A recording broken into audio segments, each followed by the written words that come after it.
Hello, my name is Shannon Wilkerson, and my page is dedicated to discussions around foster care and adoption and everything associated with that life that I have lived.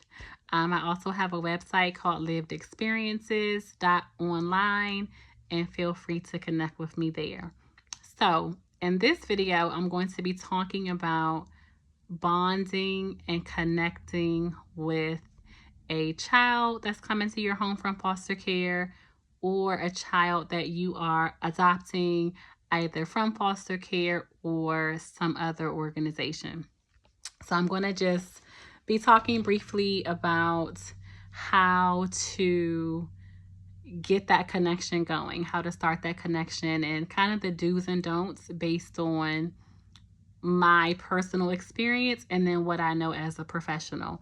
Not only am I an adoptive parent from foster care, I also work within a foster care and adoption unit in Maryland.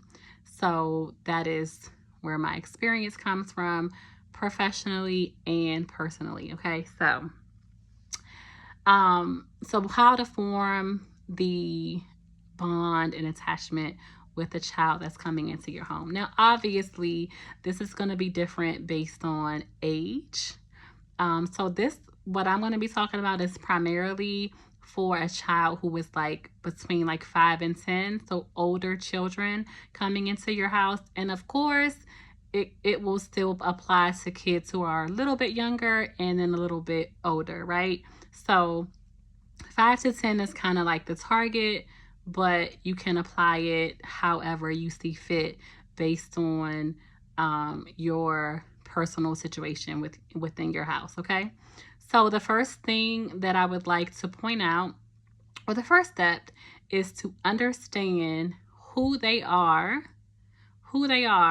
where they come from, who they come from, and what they come from. A lot of children in foster care have experienced, all of them have experienced some level of trauma. Because even if they were removed for a reason that didn't affect them as deeply as some other things that we can probably think of, like sexual abuse or things like that, just the removal itself and being separated from your birth parents in itself is a trauma, right? So you have to understand the level of trauma that your child has experienced. And that could be a variety of things. It's such a range. Like I said, sexual abuse, I think, would be like the worst. Then there's other, of course, physical abuse. Some is just neglect. People living in poverty, not taking care of their children, drug addicted parents. There's just so many different things. Children have been left with grandparents, and the grandparent is like, I'm 80 years old, I can't take care of a toddler. So there's a lot of different reasons why children come into care, but know why your child came into care and then educate yourself on how to best serve them. So figure out what their thing is that brought them to care, and then educate yourself on the best way to manage a child who has experienced that, like how to communicate with them, what their social, emotional, intellectual needs might be, and how you might be able to address them. So gather some information. Don't just play it by ear, for a lack of a better term. Figure it out and come equipped with some knowledge and understanding of how to approach what it is that they have been going through. The other thing, number two, come into their space based on their comfort level, not yours, their comfort level. Remember, they have likely experienced some level of trauma. They may not be trusting of adults. And when they first meet you, you are a random adult. And they have probably been failed by many a random adult already. So they may not have this moment where they're like, oh, you're the best thing in the world, and they just automatically love you to pieces. So don't be pushy. Don't force yourself on them. Don't force them to call you mommy or daddy. Let them lead. Let them lead that.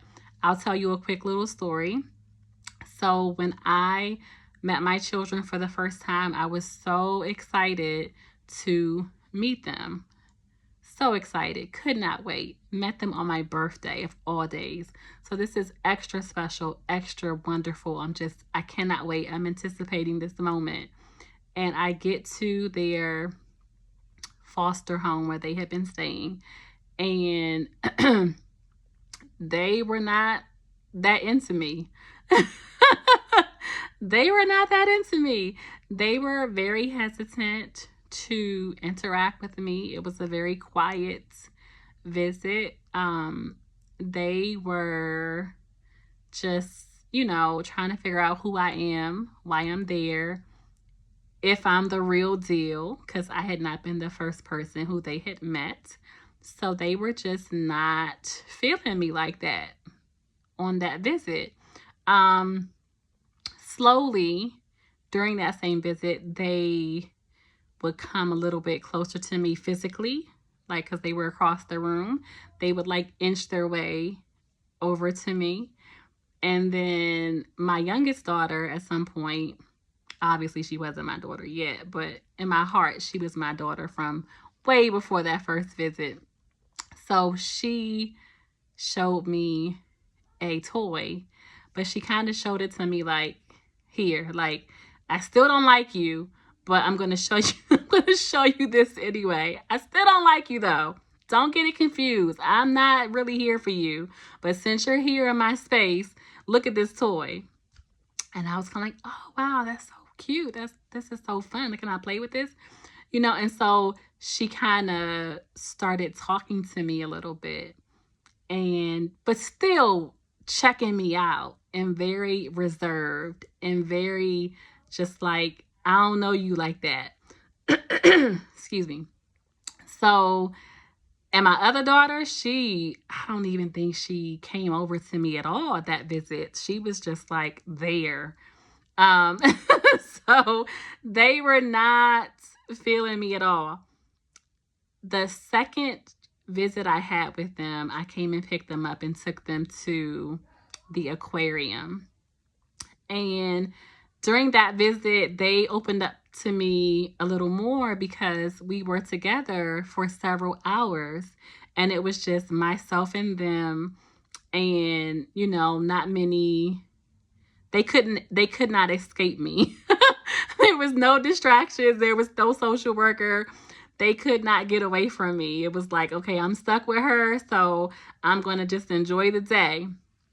So that day, they opened up to me a little bit more, and they were like, being regular little kids, like, playing and like talking to me and holding my hand and stuff like that.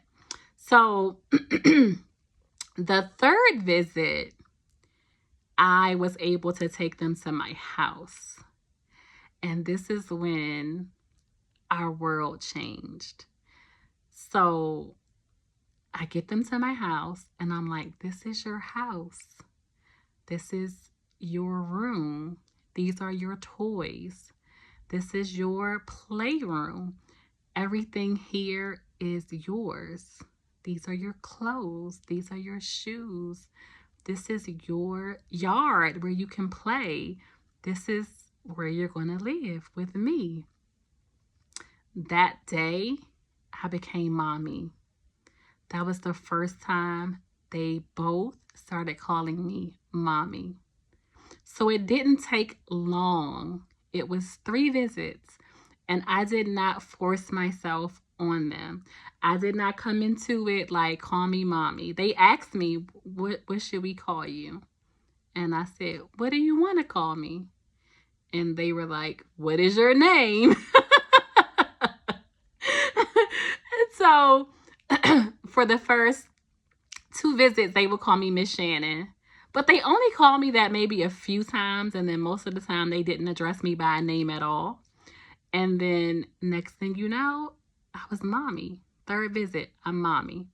So for you, it could take much longer. For you, it could be immediate. Every situation is going to be very, very different, okay? None of this is blanket across the board. Everything is very unique to each family. But just stick with it. Be patient. Don't be anxious. Don't be concerned. Don't be worried. Just let it happen. Let it flow. It will happen how it's supposed to happen. It's going to be amazing. The third step, be consistent. Set reasonable rules based on what you know about their history and their ability. You could have children with special needs. You could have children who just don't understand certain concepts. You could have children who are just not used to certain things. Your kid might not be used to sitting at the table and eating. Remember, you did not raise them. They come from other people, other situations, other circumstances. So you have to be patient when trying to get them acclimated to the way that you would like for things to go and the way that they should be able to go based on their age and all that kind of stuff. But you have to remember, this is an adjustment period for them. They're not going to just come in automatically doing everything exactly how you like. So set rules that are reasonable for who they are and where they are. And then once you decide on what is reasonable, stick to them, stick to those rules, unless you figure out that this is not the best way. Because you might think something is reasonable and then discover, hey, this isn't really working. Let me try something else. And then explain why you're changing it. And then change it. But be consistent. Be predictable. Don't let your reaction to things be so sporadic and so all over the place that they don't know what to expect from you. So remain calm no matter what the situation is. Respond in the same manner when they misbehave. Always show love even when they misbehave. You can correct them but still say, but I love you and I'm correcting you because I love you and this is not okay. I want what's best for you and this is not it. So we're going to try to get you to do it this way. But be predictable, which also includes showing up for them. Another little story. I remember one day after like my kids had been with me for probably, I don't know, half a year or so, I had to go to my kid's school because my daughter could not find an eraser. And this was her favorite eraser. And she was attached to this item. And she was at school acting up because she did not have her eraser. So I had to frantically search my whole house, found this girl's eraser, and took it to the school. People thought, oh my God, you did that. Oh, that's so crazy. It's just an eraser. You went to the school and did all that and blah, blah, blah. Yes, I did. Why? Because I understood who my child is. And I understood why she was having this meltdown over an eraser. It has a little to do with having special needs and self-regulation, being a little discombobulated. And I knew what it was. I knew what was going on. I'm stuttering. I knew what it was. So I took her the eraser and she was fine the rest of the day. So it took me 10 minutes to find the eraser and 10 minutes to take it to the school and come back home. 20 minutes out of my day for her to finish the rest of her school day out well. It was well worth it. And it also showed her that I am a consistent person. I am a constant in your life. I'm going to show up. I'm going to show up. You're having a hard day at school. I am going to show up. So she learned that day. And people said, oh, but she's also going to learn that she can just have a fit about anything and you'll stop everything and come to her. No, that's not true, because I also had a conversation with her. So she understood that, yes, I'm going to show up for you. Yes, I did show up for you today, but you're also going to have to learn how to cope in a situation and not cause a scene and not go through all of this acting out and not need me to come to the school for things like this. But in the moment that it was occurring was not the time for me to establish that. That would not have been helpful to anybody. So I did not do it that way. Number 4, and the last one I'm going to give in this video, because I want to keep my videos short so that you can watch them. Keep them short so you can watch them and I can keep your attention, and then I can tell you something else in a different video. But figure out what their interest is and nurture that. So if they want to play sports, sign them up for sports. Get them enrolled in sports. If they like art, get them all the art supplies you've ever seen in your life. Give them all the art supplies. But one thing I do want to caution you is this is very important too, because this is one of the biggest mistakes that I feel like I made. Yeah, this is the biggest one I made in the very beginning, is that I gave them so much so fast. Like they had a whole new wardrobe, all brand new clothes, all brand new shoes. They had laptops, they had tablets, they had handheld video games, they had every toy that you can think of. They had everything, and it was all new to them because they didn't grow up having these. They had not previously had these things, so they're getting all this stuff at one time. And then that Christmas came, and the entire living room was just full of gifts. Stuff was all over the place. It was just so much. It was just so much. And my mom was like, you shouldn't do that. And I'm like, what does she know? She hasn't had a kid in 100 years. She doesn't know about raising kids nowadays.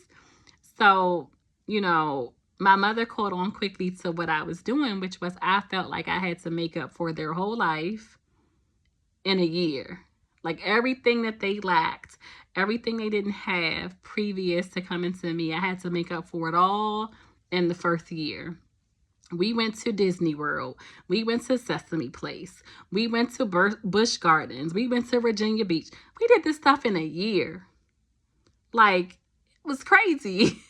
I spent so much money and did so much so fast that they were a bit overwhelmed. It was just so much. So they were like super hype and thinking that every day is Christmas. And I think that kind of hinders your ability to establish like what your real life and routines are going to be like, because you're starting out doing things in a way different from how you're going to be able to keep it up. Because no way I can keep that up, taking them on 5 vacations in a year and constantly buying them everything that come out in the stores, like every shoe, every clothes, every toy, everything. How can I keep that up on a consistent basis? So I think it kind of set a tone that I could not realistically and should not maintain, right? Because that's not what I wanted their life to be based on, is having things. So make sure that the picture you're painting for them is a realistic view of what their life is going to be like with you. And the focus of that should be love and a little structure. Not too much, but love, a little structure, a lot of love, a little structure. And then the things that are a part of your life, like going to church if you go, going to the library, reading at home instead of watching TV all the time. Like, just whatever your things are, to have those things to be the most important thing, not stuff and traveling. Like, do all those things in time. Nothing wrong with doing those things, but do them in time. Spread them out. So that is my little talk on bonding and connecting with your children who come to your home for foster care or adoption. And remember, also, I do have a website, livedexperiences.online, where you can connect with me, ask more questions, and also have deeper conversations about these topics. So I hope to see you guys soon.